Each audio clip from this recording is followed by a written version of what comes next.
100 पुरुषों के लिए 27 दिनों का भोजन सामग्री है। यदि 55 पुरुष चले जाते हैं तो वही सामग्री शेष पुरुषों के लिए कितने दिन तक चलेगा। सिंपल सा क्वेश्चन है, कैसे लगाना है देखते जाइए। यहाँ पर 100 पुरुष हैं, 100 लोग हैं यहाँ पर, है ना। इन 100 लोगों के लिए कितने दिन का खाना है, 27 दिन के लिए, ठीक है। अब 27 दिन के लिए खाना है, MDH फार्मूला हम लोग यहाँ पे लगा लेंगे, ठीक है। अब इसके बाद देखिए कि 55 पुरुष चले जाते हैं, तो 55 पुरुष अगर चले जाएंगे तो बचेंगे कितने, मतलब यहाँ पर उस खाने को यूज़ करने के लिए कौन कौन बचेगा, तो 100 - 55 यानी कि 45 पुरुष ही यहाँ पर बचेंगे।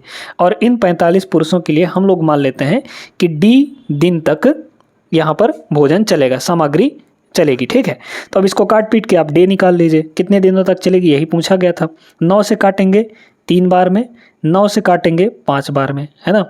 और यहाँ पर ये पूरा का पूरा 5 से आपका 20 बार में कट जाएगा, तो 20 तियां 60, डी की वैल्यू कितनी आ जाएगी, 60 के बराबर। यानी कि शेष जो खाना है वो, अच्छा, शेष पुरुषों के लिए वही खाना 60 दिनों तक चल जाएगी। ऑप्शन नंबर फर्स्ट होगा। नेक्स्ट देखिएगा क्वेश्चन नंबर 17। अगला क्वेश्चन देखते हैं। यहाँ पर माध्यिका निकालनी है, आपके पास ग्रुप्ड डाटा दिया गया है, इसका हमें माध्यिका यानी मीडियन निकालना है। चलिए, फार्मूला लगना होता है इन सवालों में, फार्मूला पहले बता देते हैं। यहाँ पर मीडियन निकालने का फार्मूला क्या होता है, ठीक है ना। तो मीडियन निकालने का फार्मूला यहाँ पर होता है दोस्तों, ध्यान रखिएगा कि जो मीडियन है इसका फार्मूला होता है एल लोअर लिमिट प्लस यहाँ पर होता है n/2 माइनस क्यूमुलेटिव फ्रीक्वेंसी यानी कि CF और डिवाइड में आपका frequency of model class median class into यहाँ पर हाइट, ठीक है। ये होता है हमारा फॉर्मूला मीडियन निकालने का। अब ये सारी चीज़ें होती क्या क्या हैं, चलिए देखते हैं। यहाँ पर क्यूमुलेटिव फ्रीक्वेंसी निकाला जाएगा, एक और रो बनेगा। तो क्यूमुलेटिव फ्रीक्वेंसी कैसे निकालते हैं, यहाँ पर जो भी आपके फ्रीक्वेंसी दी गई है उनको जोड़ते चलते हैं। कैसे, यहाँ पर ये पहला फ्रीक्वेंसी है तो 11 तो ऐसे ही रहेगा, फिर 11 में 18 जोड़ेंगे तो ये हो जाएगा 29 है ना, 29 हो जाएगा। जोड़ते चलना है अगले फ्रीक्वेंसी में, फिर 29 और 28 को अगर हम लोग जोड़ेंगे तो 9 8 17 और यहाँ पर 57 हो जाएगा, ठीक है। फिर 57 और 15 7 5 12 5 1 6 1 7 यानी कि 72 हो गया। 72 और इसको जोड़ेंगे तो 94 हो जाएगा। 94 और 31 जोड़ेंगे तो 4 1 5 9 3 12 125 हो जाएगा। 125 और 13 जोड़ेंगे तो 138 आ जाएगा। यानी कि यहाँ पर टोटल अगर फ्रीक्वेंसी को जोड़ेंगे भी तो यही हमारा टोटल भी आएगा, है ना। टोटल हमारे पास यहाँ पे कितना है, 138। ये दोस्तों n की वैल्यू होती है ना। स्मॉल n कहिए, कैपिटल N कहिए, कोई दिक्कत नहीं है। अब n तो मिल गया तो n/2 निकालिए, तो n/2 कितना आ जाएगा बताइए। यहाँ पे n/2 यानी 138 का आधा, 138 का अगर आधा करेंगे तो 6 और 9 69 आ गया, ठीक है। अब ये जो n/2 है यही डिसाइड करेगा आपका कौन सा मीडियन क्लास है, ठीक है। कैसे डिसाइड करेगा, आप यहाँ पर क्यूमुलेटिव फ्रीक्वेंसी वाले कॉलम में 69 से जस्ट अगला वाला नंबर देखें, तो यहाँ पर 69 से जस्ट अगला वाला नंबर 72 है यहाँ पर, मतलब ये हो गया। तो ये जो है पूरा का पूरा ये हमारा मीडियन क्लास हो गया, है ना, मीडियन क्लास हो गया। अब इसमें सारी वैल्यू चलिए हम रखते हैं। देखिए, सबसे पहले लोअर लिमिट क्या होगा, ये वाला, है ना, जो इसका क्लास है इसका लोअर लिमिट, तो 50, ये हो गया 50 प्लस n/2 की वैल्यू पता ही है 69 है, माइनस क्यूमुलेटिव फ्रीक्वेंसी। अब क्यूमुलेटिव फ्रीक्वेंसी इसके जस्ट पहले तक ये वाला होता है ना, मतलब 11 18 और 28 इन तीनों का सम आपका 57 आएगा, तो यहीं तक आपका हो जाएगा, ठीक है। तो 72 होगा, 57 हो जाएगा। इससे जस्ट पहले वाला क्यूमुलेटिव फ्रीक्वेंसी CF होता है, तो यहाँ पे 57 हो गया। डिनोमिनेटर में फ्रीक्वेंसी लिखने है तो फ्रीक्वेंसी ये वाली है ना, इसी मीडियन क्लास का फ्रीक्वेंसी लिखना है, यानी कि 15 के बराबर 15 लिख लीजिए। तो डिनोमिनेटर में यहाँ पर हो गया 15। अब यहाँ पर देखनी है h की वैल्यू क्या होगी, इनके बीच में गैप कितने का है, 10 का गैप है हर जगह, तो 10 यहाँ पर गैप हो जाएगा आपका। इसको बस सॉल्व कर लीजिए, आपका आंसर आ जाएगा। देखिए कैसे सॉल्व करेंगे, 5 से 3 बार में, 5 से 2 बार में, है ना। ये कितना चीज़ आएगा, ये आ जाएगा आपका 12, ये 12 आ गया भाई, 69 - 57 12 आएगा, ठीक है। और 3 से ये 4 बार में कट जाएगा, तो 4 दूना 8, 8 प्लस 50, 50 प्लस 8 यानी कि 58 इस सवाल का करेक्ट आंसर है, ऑप्शन नंबर C होगा। ये फॉर्मूला याद है और ये तरीके याद हैं, तो इस टाइप के सवाल को कर लेंगे। इसमें एक और मॉड वाला भी पूछा जाता है, यानी कि बहुलक वाला भी, उसको भी करवाएंगे, आगे आएगा क्वेश्चन। तो आगे चलिए नेक्स्ट क्वेश्चन पर। एक ठोस घन यानी कि क्यूब का कुल पृष्ठीय क्षेत्रफल क्या होगा जिसकी प्रत्येक भुजा 84 सेंटीमीटर लंबी है ना। थोड़ा तरीके से करने वाले हैं हम लोग। यहाँ पे आपको पता है कि जो घन का टोटल सरफेस एरिया होता है, घन का टोटल सरफेस एरिया यानी कि टीएसए ऑफ क्यूब ये होता है दोस्तों 6a²। ए का मतलब साइड है ना। अब यहाँ से देख लीजिए, ये हो जाएगा 6 और यहाँ पर ए कितना है, भुजा कितनी है, यहाँ पर 84 है। तो 84 का हमें स्क्वायर करना है। अब इसमें यूनिट डिजिट लगा सकते हैं क्या? बिल्कुल लगाया जा सकता है। देखिए यहाँ 5 है, यहाँ 2 है, यहाँ 6 है, यहाँ 9 है ना। तो सबका यूनिट डिजिट अलग अलग है। ये हो जाएगा 6 और 4 का स्क्वायर मतलब 16, 16 का यानी 6 हो गया। तो 6 छक्के 36 यानी यूनिट डिजिट 6 के बराबर आएगा। डी ऑप्शन करेक्ट आंसर हो जाएगा। पूरा नहीं सॉल्व करना, पूरा सॉल्व करेंगे तो आप अपना ही टाइम बर्बाद करेंगे, है ना। जब आपको सारी चीज़ें डीएस और डिविजिबिलिटी रूल्स और ये सारी चीज़ें आपको यूनिट डिजिट का कॉन्सेप्ट पता है तो लगाइए ज़रूर, है ना। उसको व्यर्थ न जाने दीजिए। एवरेज स्पीड आपको यहाँ पर निकालनी है। 3 मित्र 3 लगातार रेखा खंडों में यात्रा करते हैं, P से Q, Q से R और R से S तक। इन खंडों में उनकी गति 48 kmph, फिर यहाँ पे 72 kmph और 96 kmph है। 3 खंडों में दूरियाँ 2, 3 और 1 के अनुपात में है। P से S तक टोटल दूरी यहाँ पर आपको 480 किलोमीटर दी गई है। देखिए अगर टोटल डिस्टेंस आपको 480 किलोमीटर दी गई है तो ये सब के सब किस रेशियो में बटे हैं? दूरियाँ 2, 1, 3 के रेशियो में। अगर हम टोटल इन सब का सम देखें तो 2, 3, 2, 5, 1, 6। 6 की वैल्यू कितनी हो जाएगी? 480। तो 1 की वैल्यू कितनी होगी? 80 हो जाएगा, है ना भाई। 6 8 48 मतलब 80 हो गए। 1 की वैल्यू 80 आ गई। तो 1 की वैल्यू 80 का मतलब यहाँ पर 80 किलोमीटर होगा। ये कितना हो जाएगा? 80 किलोमीटर। 1 की वैल्यू अगर 80 है तो 3 की वैल्यू 3 8 24 यानी ये 240 किलोमीटर होगा। और 2 की वैल्यू कितनी होगी? 160 किलोमीटर, है ना। ये किलोमीटर में बट गया। अब हमें औसत गति निकालनी है टोटल पूरी यात्रा के लिए। तो एवरेज स्पीड क्या होता है? Total distance upon total time. चलिए total distance upon total time लिखते हैं यहाँ पे हम लोग। एवरेज स्पीड है ना, एवरेज स्पीड क्या होगा? टोटल डिस्टेंस है कितना? 480 किलोमीटर, ठीक है। डिनोमिनेटर में अब हमें टोटल टाइम लिखनी है। टोटल टाइम देखिए यहाँ पर ये पहला डिस्टेंस था 160 किलोमीटर। टाइम का फार्मूला क्या होता है? टाइम का फार्मूला क्या होता है? डिस्टेंस अपॉन स्पीड, ये ना होता है, ठीक है। तो पहला टाइम लिखिए। पहला टाइम क्या होगा? 160 किलोमीटर की दूरी किस स्पीड से चल रहे हैं? 48 की स्पीड से। तो ये हो गया 48। इसको थोड़ा काट लीजिए। 16 से काट सकते हैं क्या? या फिर हाँ ठीक है, 16 से अगर काट, या फिर 32 नहीं 16 से काटिए। 16 दहाई और 16 3 48, ठीक है ना। 10/3 आ गया। फिर इसके बाद देखिए दूसरा स्पीड क्या हो जाएगा? यहाँ पर 240 किलोमीटर दूसरा था। 240 किलोमीटर डिवाइड बाई यहाँ पर कितना? दूसरा स्पीड कितना है? 72 है। तो ये हो गया आपका 72। इसको थोड़ा काट सकते हैं क्या? 24 से, है ना। तो 24 दहाई, ठीक है, 24 दहाई और 24 3 72। फिर ये टाइम आते जा रहा है, ध्यान रखिएगा इस चीज़ को। इसके बाद तीसरा स्पीड यहाँ पे 80 है, मतलब डिस्टेंस 80 है और स्पीड कितना है? 96 है। तो ये हो गया 96। अच्छा इसको अगर काटेंगे तो 16 पंचे 80 और 16 छक्के यहाँ पर 96। अब हमें तीनों टाइम को जोड़ना है। तो यहाँ दोस्तों आप देख सकते हैं कि डिनोमिनेटर में 6 है, तो इनको भी 6 6 बना लीजिए, है ना। इनको भी यहाँ पर 6 और 6 हम लोग बना लेते हैं। तो 6 बनाएंगे तो ये कितना हो जाएगा? 20/3, सॉरी 20/6 हो जाएगा। इसको भी 6 बनाएंगे तो ये भी 20/6 हो जाएगा। अब तीनों को जोड़ लीजिए। तीनों को जोड़ेंगे तो 6 6 6, डिनोमिनेटर में तो 6 ही रहेगा, ठीक है। और 20 20 40 40 और 5 45, ये हो गया आपका 45। अब बस ऊपर 6 चला जाएगा, काट पीट लीजिए सबको, ठीक है। तो अगर हम लोग 15 से काट सकते हैं क्या? बिल्कुल। 15 से ये 3 बार में कटेगा। 15 से इसको काटिए, 15 3 45। फिर यहाँ पर बचा आपका 3, तो 15 दूना 30, ये हो गया। और 3 से ये 2 बार में कटेगा, ये 2 डिनोमिनेटर का ऊपर चला जाएगा। तो 32 दूना 64, 64 kmph आएगा। Option number b correct answer हो जाएगा। इस तरीके से सवाल को लगाना था।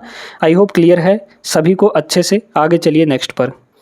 एलजेब्रा का ये सवाल है, बहुत खतरनाक सा प्रश्न है। पावर 1 से हमें पावर 5 में जाना है। पावर 1 से पावर 5 में कैसे जाएंगे, बड़े ध्यान से समझते जाइएगा। यहाँ पर दोस्तों पावर 1 से पावर 5 में जाने के लिए हम आपको फॉर्मूला बताए दे रहे हैं कि अगर a power 5 plus 1/a power 5 आपसे पूछा गया है तो इसकी वैल्यू जो आएगी वो आएगी a² प्लस 1/a², है ना।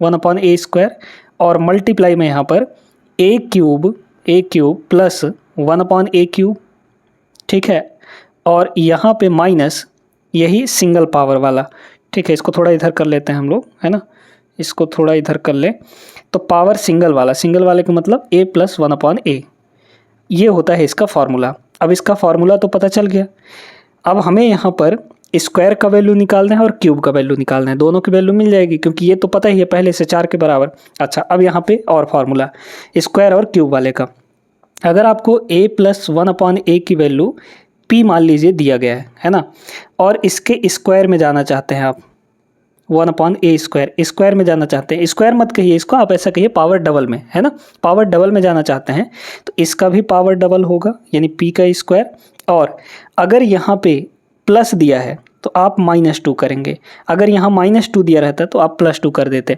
और वैल्यू सेम निकलेगी, मतलब प्लस की ही वैल्यू निकलेगी, चाहे यहाँ माइनस रहे चाहे प्लस रहे, वैल्यू यहाँ पर प्लस की ही निकलेगी। लेकिन बस ये डिफरेंस है कि अगर यहाँ प्लस रहेगा तो आप -2 करेंगे, अगर यहाँ पर -2 है तो आप यहाँ +2 करेंगे, ठीक है।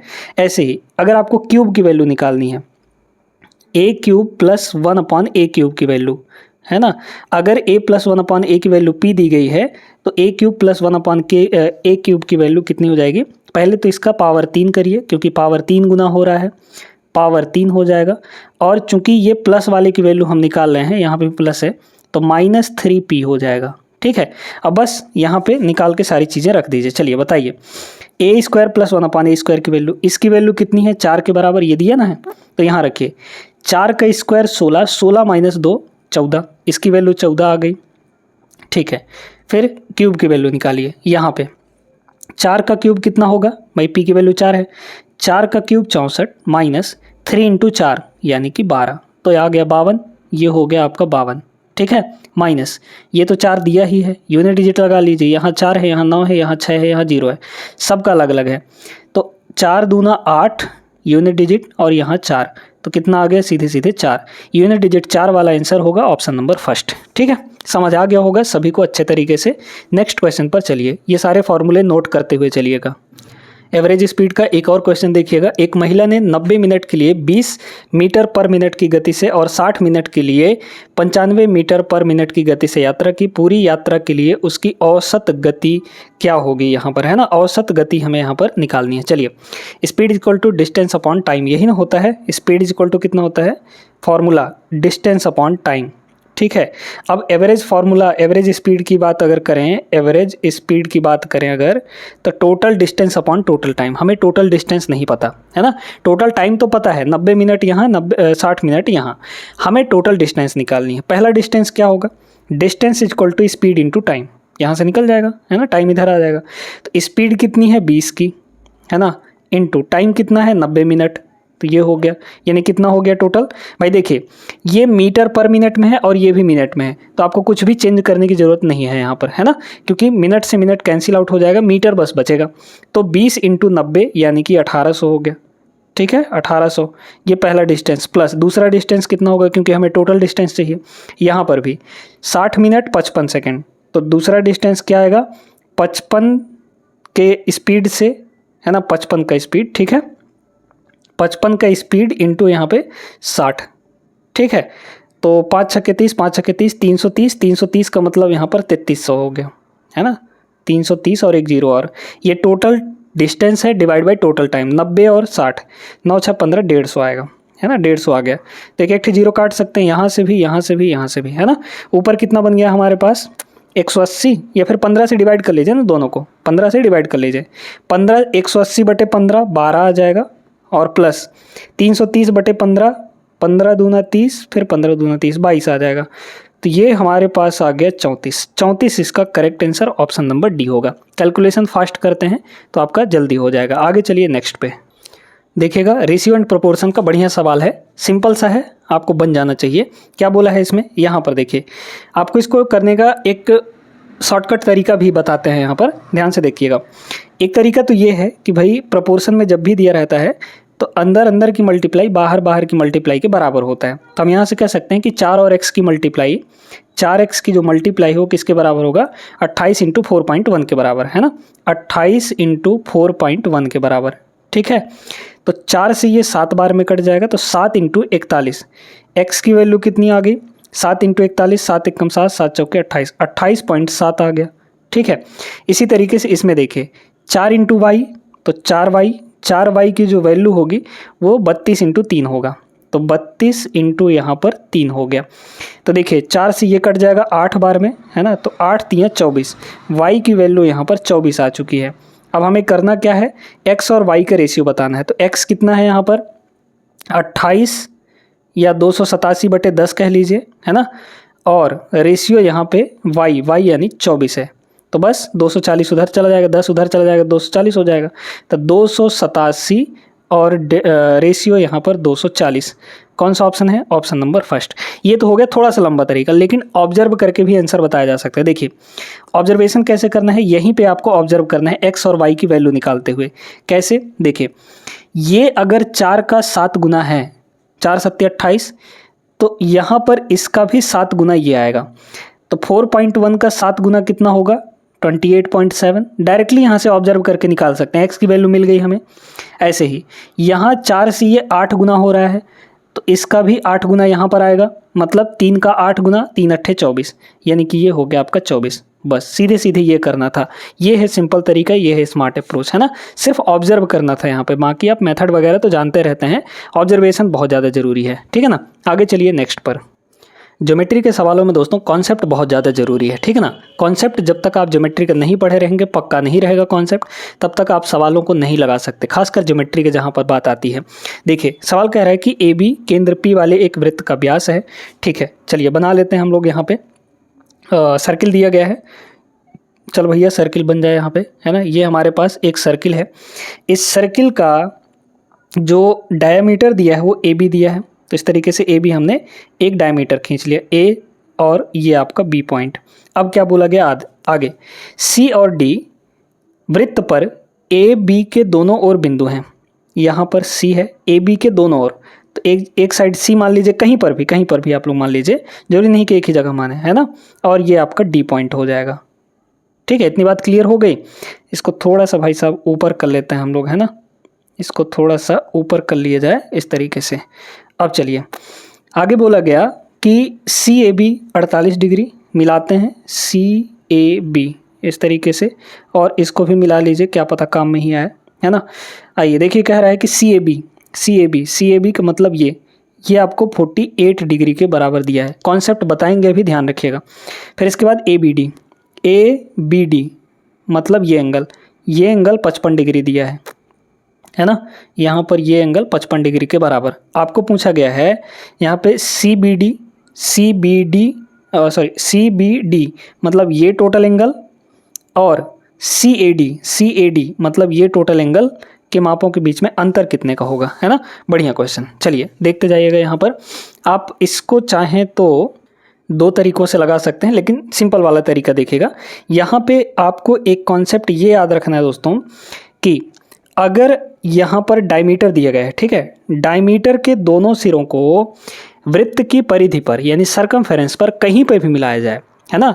यहाँ पर ये डायमीटर है, डायमीटर के दोनों सिरों को सरकमफेरेंस के किसी भी पॉइंट पे मिलाया जाए, चाहे यहाँ पे, चाहे यहाँ पे, चाहे यहाँ पे, चाहे यहाँ पे, कहीं पे भी ले जाकर मिलाया जाएगा, तो सरकमफेरेंस पर बनने वाला एंगल हमेशा 90 डिग्री होता है। और ये तभी होगा जब यहाँ पर डायमीटर के दोनों सिरों को मिलाएंगे, है ना।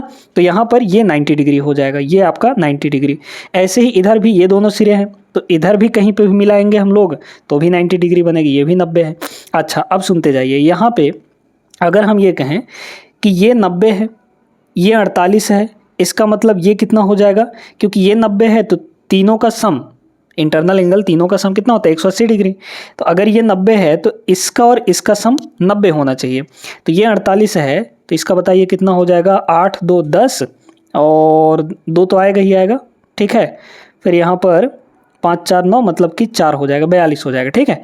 42 और 48 आपका 90 होगा, ठीक है। तो ये एंगल 42 डिग्री आ गया। ऐसे ही ये बताइए, ये 55 है, ये 90 है, इसका मतलब ये कितना होगा, 55 और 90 मिलाकर 55 और ये एंगल मिलाकर 90 होना चाहिए, तो इसको होना पड़ेगा 35 डिग्री, है ना, ये 35 डिग्री हो जाएगा। तो 35 और 55 यहाँ पे 90, 90 180, ठीक है, ये हो गया। अब हमें पूछा क्या था, ये टोटल एंगल और इस टोटल एंगल का हमें डिफरेंस पूछा था। इन दोनों को जोड़िए, ये होगा आपका 97 और ये कितना होगा 8 5 13, है ना, और 4 3 7 1 8, ये हो गया। इन दोनों का डिफरेंस चाहिए था, 14 डिग्री आ जाएगा, है ना। 14 डिग्री इसका correct answer option number first होगा। उम्मीद करते हैं समझ गए होंगे कॉन्सेप्ट कैसे लगाना है। इसको देखिए, पार्टनरशिप का सवाल है ये। मधु और माधुरी 31 और 34 के अनुपात में निवेश करके एक व्यवसाय शुरू करती हैं। यदि टोटल लाभ 44,850 है तो मधु और माधुरी के लाभ के हिस्सों के बीच में अंतर कितने का होगा, है ना। तो यहाँ पर अंतर निकालना है। ये बताइएगा, ध्यान से आपको एक चीज़ समझना है कि इन्वेस्टमेंट किस रेशियो में हो रहा है, 31 और 34 के रेशियो में, है ना। और यहाँ पे टाइम दोनों का फिक्स है, टाइम के बारे में कोई बात नहीं की गई, तो मतलब टाइम फिक्स है दोनों के लिए, ठीक है। तो जब टाइम फिक्स है तो जिस रेशियो में उनने इन्वेस्ट किया है उसी रेशियो में उनका प्रॉफिट भी जाएगा। तो प्रॉफिट का भी रेशियो यही होगा, यानी 31 और 34 का रेशियो होगा प्रॉफिट का, ठीक है। 31 और 34 का रेशियो होगा प्रॉफिट का। अब हमें इनके प्रॉफिट के बीच में अंतर पूछा था। प्रॉफिट के बीच में कितने का अंतर है, 34 माइनस 31, यानी कि 3 यूनिट का अंतर है। हमें 3 की वैल्यू निकालनी है ना, 3 की वैल्यू निकालनी है। तो 3 की वैल्यू निकालेंगे, कितना होगा, देखिए अब 3 यूनिट की वैल्यू 3 से कटने वाला कोई नंबर होगा हमारा। अगर हम चेक करें तो ये क्या 3 से कटने वाला है, 7 5 12 3 15, 15 3 से कट जाएगा, ये ऑप्शन हो सकता है। यहाँ पे 7 5 12 1 13, ये नहीं होगा, 3 से नहीं कटेगा भाई। 7 5 12 ये भी हो सकता है ना, 7 2 9 ये भी हो सकता है। मतलब ठीक है, अब वही तरीका हमको लगाना पड़ेगा। टोटल लाभ कितना है यहाँ पे देखिए, 44,850, है ना, ये आपका टोटल लाभ है। और रेशियो में टोटल लाभ कितना होगा, इन दोनों को जोड़ेंगे तो 65 आएगा, डिवाइड बाई आपका 65 होगा, है ना, ये हो गया। अब हमें चाहिए क्या, 3 की वैल्यू चाहिए, तो 3 से मल्टीप्लाई कर लेंगे, है ना। अब देखिए यहाँ पे काट लेंगे, 13 से काट लेंगे, 5 से काट लेंगे, है ना। काट पीट लीजिए या फिर डीएस लगा लीजिए ना भाई, डिजिटल सम लगा लें। एक ऑप्शन तो पहले ही कट चुका है, डीएस लगा लेते हैं, डिजिटल सम। 7 5 12 का मतलब 3 आएगा इसका डीएस। यहाँ पे 7 2 9, 9 आएगा इसका डीएस। यहाँ पे 7 3 10 5 15, 15 का मतलब 6 आएगा, है ना। तो सबका अलग अलग है, इसका डीएस निकालिए। देखिए 6 5 11, 11 का मतलब 2 हो गया, और 2 को 1 बनाना है, 2 को 1 बनाना है तो 5 से मल्टीप्लाई करना पड़ेगा, याद रखिएगा। तो ऊपर भी हमें 5 से मल्टीप्लाई। अब देखिए यहाँ पे ये 4 4 8, 8 8 16, 16 5 21, है ना, यही ना होगा, 16 16 5 21, 21 का मतलब हो गया 3, तो 3 3 9, 9 पंजे 45, 45 का मतलब कितना हुआ, फिर से 9 हो गया। तो 9 और डिनोमिनेटर में कितना है, यहाँ पे 1 है, तो हमारा डीएस 9 आएगा, और 9 डीएस वाला एक ही ऑप्शन है, ऑप्शन नंबर डी हो जाएगा, ठीक है। तो ये करेक्ट आंसर रहा, डिजिटल सम से आप लोग लगा सकते हैं। आगे बढ़िए नेक्स्ट पे। चलिए दोस्तों, इसको देखिएगा, इलेक्शन वाला सवाल है, बहुत बढ़िया, है ना। 2 उम्मीदवारों के बीच में एक चुनाव में 80% पंजीकृत मतदाताओं ने अपना वोट डाला और डाले गए वोटों में से 10% अमान्य पाए गए। आपको क्या पूछा है, कितने मतदाता पंजीकृत थे, 80% पंजीकृत मतदाताओं ने, है ना, 80% ने ही यहाँ पर वोट डाला। मान लेते हैं कि यहाँ पर 100 लोग हैं टोटल, 100 लोग टोटल पंजीकृत हैं यहाँ पर, ठीक ना, रजिस्टर्ड हैं। इस रजिस्टर्ड में से सिर्फ 80 लोगों ने वोट डाला, यानी 80% ने। 20 लोगों ने वोट नहीं डाला, ठीक है, वोट नहीं डाला। अब जो नहीं डाला उनका कोई मतलब नहीं है यहाँ पर। फिर अब यहाँ पर देखिए कि डाले गए वोट में से 10% यहाँ पे इनवैलिड हो गए, अमान्य हो गए। तो इसका अगर 10% इनवैलिड कर दें हम लोग, है ना, इसका 10% इनवैलिड कर दें, तो 10% इनवैलिड का मतलब 80 का 10% कितना होगा, 8 हो जाएगा। तो डाले कितने यहाँ पर, 80 माइनस 8, यानी कि 72 लोगों ने यहाँ पे टोटल वोट डाला, ठीक है, 72 लोगों ने यहाँ पे टोटल वोट डाला। अब यहाँ पर बहुत आराम से समझिएगा, कह रहा है जीतने वाले उम्मीदवार को वैध, यानी जितने वैलिड वोट थे, वैलिड वोट 72 यूनिट, इस जीतने वाले को 89% मिला इसका, है ना। अब सुनते जाइए, अगर जीतने वाले को 89% वोट मिले हैं तो जितने भी वोट वैलिड थे वो अपने आप में 100% होंगे। तो हारने वाले को कितने मिला, यहाँ पर 11%, है ना, क्योंकि दोनों मिलाकर 100% होना चाहिए। तो भाई जीतने वाले को वैलिड वोट्स का 89% अगर मिल चुका है तो इसका मतलब हारने वाले को बाकी के वोट मिले होंगे 11%, 11 89 100%, ठीक है। फिर कह रहा है कि यहाँ पर और वह 351 वोटों के अंतर से जीत जाता है। तो जीतने वाले और हारने वाले के बीच में अंतर ही तो आपको दिया गया है। ये अंतर कितना होगा परसेंटेज में, इसको घटाएंगे तो कितना होगा, 78। इसी 78%, ये परसेंट है ना, 78% की वैल्यू आपको कितनी दी गई है, 351 के बराबर। काटा जा सकता है, काटा जा सकता है क्या, नहीं कट पाएगा, ठीक है, नहीं कट पाएगा। तो ये 78% की वैल्यू हो गई, 78 ही ना आएगा भाई डिफरेंस, ठीक है। तो 78% की वैल्यू हो गई, मतलब यहाँ पे 100% की वैल्यू कितनी होगी, 100% की वैल्यू, 100% की वैल्यू कितनी हो जाएगी बताइए। 100% का मतलब जितने वैलिड वोट थे वो चीज़ है ना। तो 351 और डिवाइड बाई यहाँ पर 78, ठीक है, ये 1% की वैल्यू हो गई, हमें 100% की वैल्यू चाहिए, ये हो गया। ये जो चीज़ आया ही 100% वैलिड वोट हैं, और वैलिड वोट है कितने यहाँ पे, 72 हैं। मतलब हम ये कह सकते हैं कि इस 72 की वैल्यू कितनी है, 351 मल्टीप्लाई 100 और डिवाइड बाई यहाँ पर 78 है। अब इसको काटिए पीटिएगा नहीं, ठीक है। हमें निकालना क्या है, हमें पंजीकृत मतदाता चाहिए, मतलब 100 की वैल्यू चाहिए, बस 100 की वैल्यू निकाल लीजिए। एक ही देखिए 72 यूनिट की वैल्यू इतनी है, तो 100 यूनिट की वैल्यू कितनी हो जाएगी, 100 की वैल्यू अगर निकालना चाहें तो 72 नीचे आके डिवाइड होगा, तो 351 मल्टीप्लाई 100 और डिवाइड बाई यहाँ पर 78 है ना, ये और नीचे 72 आ जाएगा। तो ये 1 यूनिट की वैल्यू हो गई, हमें 100 यूनिट की वैल्यू चाहिए तो 100 से मल्टीप्लाई कर लेंगे। अब इसे काटा पिटी करके आंसर निकाल लेना है। देखिए कितना होगा यहाँ पर भाई, इंटीजर वैल्यू आ रहा है, इसका मतलब कहीं ना कहीं कटेगा। ये किससे कटेगा, आपका 9 से कट जाएगा, 5 3 8 1 9, ठीक है, 9 से काटिए इसको, तो ये होगा 8, ठीक है, 9 से इसको काटेंगे तो 9 3 27 और 9 नहीं 81, ठीक है, हाँ 9 नहीं 81 कट गया। अब 39 का डबल ये 78 होता है, तो 39 दूना 78, ये 2 बार में 100 100, ये 2 बार में यहाँ पर कट जाएगा 50, ठीक है। अब इसमें देखिए कि यहाँ पर इसको भी काटा जा सकता है ना भाई, 4 से इसको काट लीजिए, 4 से इसको काटेंगे तो 2 बार में, 4 से इसको काटेंगे तो ये 25 बार में, तो 25 × 25 भाई, 50 का आधा करेंगे तो ये 25 आ जाएगा, है ना। तो 25 × 25 625 आएगा, है ना। 625 यहाँ पर टोटल वोटर थे पंजीकृत वाले। Option number A correct answer होगा, ठीक है। आगे चलिए नेक्स्ट पर। सिंपल इंटरेस्ट का बेहतरीन सा प्रश्न है। साधारण ब्याज के तहत कितने प्रतिशत वार्षिक दर पर कोई धनराशि 5 वर्षों में स्वयं की 5 गुनी हो जाएगी, है ना। 5 साल में 5 गुना हो रहा है, तो पैसा जो है 1 रुपये से कितना रुपया हो जा रहा है, 5 रुपये हो जा रहा है, 5 गुना हो रहा है। और ये सारी चीज़ कितने साल में हो रही है, 5 साल में, है ना, 5 साल के अंदर हो रही है। अब ये बताइए 5 साल के अंदर अगर ये हो रहा है तो 1 रुपये से 5 रुपये बन रहा है, इसका मतलब इंटरेस्ट कितना जुड़ा होगा, 4 रुपये जुड़ा होगा। तो सिंपल इंटरेस्ट यहाँ पर 4 रुपये हो गया, है ना। और ये 4 रुपये इंटरेस्ट कितने साल में बन रहा है, 5 साल में। 5 साल का जो इंटरेस्ट है वो 4 रुपया है, तो 1 साल का इंटरेस्ट कितना होगा बताइए, 4/5 हो जाएगा, है ना, 4/5 हो जाएगा। और यही आपका आंसर आएगा, 4/5 ही, क्योंकि रेट आपको पूछा गया है ना। तो रेट का मीनिंग क्या होता है, रेट का मीनिंग होता है 1 साल का इंटरेस्ट, वो भी मूलधन पर। तो 1 साल का इंटरेस्ट 4/5 है और मूलधन कितना है, 1 है, तो डिवाइड बाई 1 करेंगे हम लोग, और 1 से डिवाइड करने का कोई फ़ायदा है नहीं, वही चीज़ आ जाता है। मतलब सीधे सीधे हमारा रेट जो है वो 4/5 आ जाएगा। 4/5 को परसेंटेज में अगर कन्वर्ट करेंगे तो 80% इसका करेक्ट आंसर। इस तरीके से सिंपली आपको लगा लेना है, कॉन्सेप्ट बस याद रहना चाहिए। नेक्स्ट चलते हैं क्वेश्चन नंबर 27। देखिए दोस्तों, ये भी एक बढ़िया सा प्रश्न है ना। बोला जा रहा है शान के पास 1407 रुपया है, वह इस राशि को अपने 2 बेटों पीयूष और मनोज के बीच में विभाजित करता है और उन्हें अपने संबंधित शेयरों के 10% वार्षिक चक्रवृद्धि ब्याज पर निवेश करने के लिए कहता है ना। दोनों को कहता है कि भाई 10% के रेट पे इन्वेस्ट कर दो अपना अपना पैसा, ठीक ना। फिर कह रहा है यह देखा गया कि पीयूष का निवेश के 18 साल बाद उसी मूल्य का हो जाता है जितना मनोज का निवेश 19 साल बाद होता है।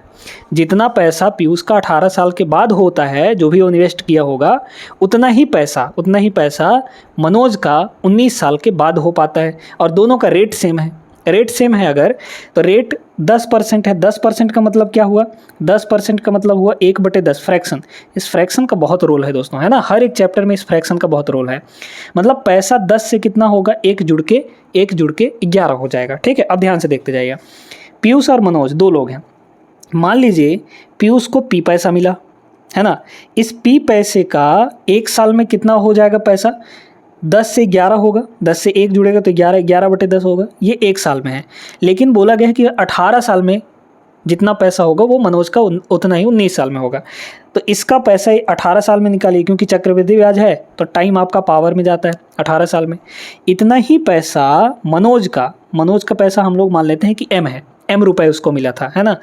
m रुपए जो है, अब फिर से वही रेट वही है, दोनों को सेम रेट पे इन्वेस्ट करने के लिए बोला था। तो 1 साल में पैसा क्या हो जाएगा, 11/10 हो जाएगा। तो 19 साल में टोटल बोला है, इसलिए पावर में 19 होगा। अब देखिए करेंगे कैसे, m को नीचे ले आइए, p और m का रेशियो, मतलब पीयूष के पैसे का और मनोज के पैसे का रेशियो निकल जाएगा यहाँ पे। कैसे, ये आपका बेस सेम है ना, 11/10 11/10 दोनों जगह बेस यहाँ पर सेम है। अगर बेस सेम है दोस्तों तो होगा क्या चीज़, इसको अगर हम डिनोमिनेटर में ले जाएंगे तो आप एक चीज़ पढ़े ना, a power m upon a power n, base same होता है तो ये पावर ऊपर जाके माइनस हो जाता है, यानी कि m माइनस n हो जाएगा, है ना। तो ऐसे ही यहाँ पर ये a है, ये भी a है, तो इसको जब नीचे लाएंगे तो ये डिवाइड में आएगा, और डिवाइड में आएगा तो पावर ऊपर जाके माइनस हो जाएगा, यानी कि बेस वही रहेगा। बेस कितना रहेगा, 11/10 ही रहेगा, और 19 ऊपर है, नीचे ये चला जाएगा 18, तो 19 माइनस 18 1 आएगा। क्लियर हो गई, या फिर एक स्टेप और बढ़ा लीजिए आपके समझने के लिए, ऐसे हो गया। तो P और M, पीयूष और मनोज के पैसे का रेशियो कितना आएगा, पावर 1 होगा यहाँ पे, और पावर 1 का मतलब तो वही रहेगा, तो मतलब 11 और 10 का रेशियो मिलेगा, ठीक है। अब सुनिए, यहाँ पर बोला क्या है, शान ने मनोज को कितने रुपए दिए थे, मनोज का हमें निकालना है। देखिए मनोज का 10 यूनिट होगा, तो 10 यूनिट में ये नहीं आएगा, ये नहीं आएगा, 520 या 670 में से दोनों में से एक आएगा। टोटल पैसा कितना है, रेशियो में अगर देखा जाए तो 21 यूनिट। इस 21 की वैल्यू है कितनी एक्चुअल में, 1407। हमें चाहिए क्या, हमें 10 की वैल्यू चाहिए। काटा पीटी कर लीजिए इसको, है ना।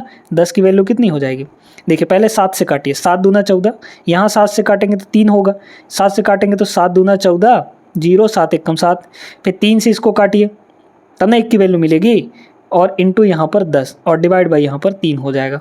3 से काटिए, 3 छक्के 18 वही, और 3 सत्ते 21, और यहाँ पे 10 का मतलब 670। Option number A is the correct answer, ठीक है। उम्मीद करते हैं क्लियर हो गया होगा। आगे चलिए नेक्स्ट पर। अब यहाँ पर ये आ गया मॉड निकालने के लिए, यानी कि बहुलक निकालने के लिए। चलिए देखते हैं, पहले फार्मूला लिख देते हैं आपके लिए, है ना। फार्मूला क्या होता है दोस्तों, तो इसका जो मॉड का फार्मूला निकल कर आता है, मतलब कि ग्रुप्ड डाटा के लिए मॉड का जो फार्मूला होता है ये होता है लोअर लिमिट प्लस यहाँ पे f1 माइनस f0, ये सारी चीज़ें क्या है अभी बताएंगे, और डिनोमिनेटर में 2f1 minus f0 minus f2 और मल्टीप्लाई यहाँ पर h, ठीक है। चलिए अब देखते हैं। सबसे पहले हमें मॉडल क्लास डिसाइड करना होगा, जिसकी फ्रीक्वेंसी सबसे ज़्यादा वही मॉडल क्लास, 20 सबसे ज़्यादा है तो यही आपका मॉडल क्लास हो जाएगा, है ना। यही आपका क्या होगा, मॉडल क्लास हो जाएगा। अब इसमें देखिए यहाँ पर ये आपका होता है f1, ये क्या होता है f1, इसके जस्ट पहले वाला ये क्या होता है f0, है ना, प्रेसिडिंग, और ये होता है f2 बाद वाला, इसके बाद वाला ये हो जाएगा आपका f2, ये होगा f2, और L क्या होगा, लोअर लिमिट मतलब कि 30 हो जाएगा, और हाइट क्या होगा, इन दोनों के बीच का डिफरेंस, ठीक है। सारी चीज़ें पता चल गई, आपको रख लीजिए। तो मॉड कितना निकल कर आ जाएगा बताइए, लोअर लिमिट 30 है यहाँ पर, तो 30 plus f1 minus f0, f1 कितना है 20, 20 माइनस 12, है ना, तो 20 माइनस 12 डायरेक्ट कर रहे हैं 8, नीचे 2f1, f1 का डबल तो 20 का डबल 40, माइनस ये दोनों माइनस में है तो माइनस माइनस तो जुड़ेगा, है ना। तो f2 और f0 को जोड़ लीजिए, तो 12 और 10 22, यानी कि माइनस का 22 होगा यहाँ पे, है ना। और हाइट कितनी है, 10 का अंतर है यहाँ पर, तो ये हो जाएगा 10। काटा पीटी कर लीजिए, देखिए ये कितना होगा 18, ये हो जाएगा 18 आपका, है ना, ये पूरा का पूरा, हाँ 18 होगा। तो 80/18, ठीक है ना, 80/18, तो हमारे पास निकल कर आया 30 प्लस 80/18 का मतलब 40/9 भी कह सकते हैं, 2 से काट के, और यहाँ पे ये आ जाएगा आपका 30 और प्लस 9 चौके 36, 4 पॉइंट समथिंग आएगा, यानी कि 34 पॉइंट समथिंग बनेगा। 30 प्लस 4 आएगा ना, 4 पॉइंट समथिंग ये आएगा, तो 34 plus 34 point something. Option number D is the correct answer, ठीक है। समझ में आ गया होगा, फॉर्मूला इसमें इंपॉर्टेंट है, और ऐसे ही माध्यिका वाले में भी, है ना। चलिए आगे चलते हैं यहाँ पर नेक्स्ट क्वेश्चन पर। ये क्वेश्चन बेहतरीन है, ठीक ना। इसमें बोला जा रहा है P, Q और R प्रकार के प्रत्येक वस्तुओं की कीमत 280, 180 और 115 है। मतलब P प्रकार का जो वस्तु था वो एक ठो वस्तु 280 रुपये का मिल रहा है, Q प्रकार का एक वस्तु 180 का मिल रहा है, और R प्रकार का R टाइप का जो वस्तु है वो आपका 115 रुपये मिल रहा है। ठीक है, यहाँ पे बोला गया है कि तेजस प्रत्येक प्रकार की वस्तुओं के 4, 2 और 5 के रेशियो में खरीदता है। देखिए क्वांटिटी का रेशियो आपको दे दिया 4:2 यहाँ पर 5 है ना। मतलब आप ऐसा समझ लीजिए कि पी प्रकार का जो था उसको 4 वस्तु खरीदता है, क्यू प्रकार की वस्तु को 2 ठो खरीदता है और आर प्रकार की वस्तु को 5 ठो खरीदता है ना। इनका पैसा कितना कितना है बताइए। यहाँ पर 280 रुपये एक ठो का, इसका 180 रुपये एक ठो का एक वस्तु का, और इसका 115 रुपये एक वस्तु का, है ना। अब इसमें टोटल इतना रुपए में खरीदता है सभी वस्तुओं को, है ना। 4 वस्तु और हर एक वस्तु 280 का है, तो बताइए कितना हो जाएगा। अच्छा, क्यू प्रकार की कितनी वस्तुएं खरीदी जाती हैं, ठीक ना। तो हमें यहाँ पर क्यू प्रकार की कितनी वस्तुएं खरीदी जाती हैं, तो सबसे पहले हमें यहाँ पर निकालना पड़ेगा, सबसे पहले ये निकालना पड़ेगा कि भाई क्यू प्रकार की जो वस्तु हैं उसमें टोटल कितना खर्चा हुआ है ना, उसमें टोटल कितना खर्चा हुआ है। तो देखिए सबसे पहले पी प्रकार में कितना खर्चा हुआ, इन दोनों को मल्टीप्लाई करेंगे हम लोग। मल्टीप्लाई करिए, कितना होगा 0 है ना। 28 दूना 56 दूना 112 ये हो गया। इसमें कितना होगा 18 दूना 36 360 रुपये। यहाँ ये रेशियो में आ रहा है, ध्यान रखिएगा ये रेशियो में आ रहा है। और यहाँ पे 11 5 55, अच्छा 15 5 75 575 हो जाएगा, है ना। ये 575 हो गए, ये रुपए है इतना। और टोटल रुपए है कितना ये, तो हमें इसकी वैल्यू पहले निकाल लेनी है ना। अच्छा क्यू का पूछा है ना, तो क्यू ये 360 की वैल्यू पहले निकाल लेनी है ना। चलिए तो निकालते हैं। सबका टोटल यहाँ कितना है 6165।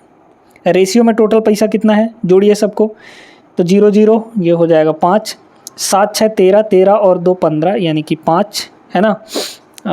एक बचा, ठीक है, एक बचा ना, है ना। 7 6 13, 13 2 15 5, ठीक है, एक बचा। तो 5 1 6, 6 3 9, 9 1 10, ये हो गया आपका 10 यानी कि 0। फिर यहाँ पर 1 और 1 2, इतना ही ना आएगा। एक सेकंड देख लेते हैं यहाँ पर।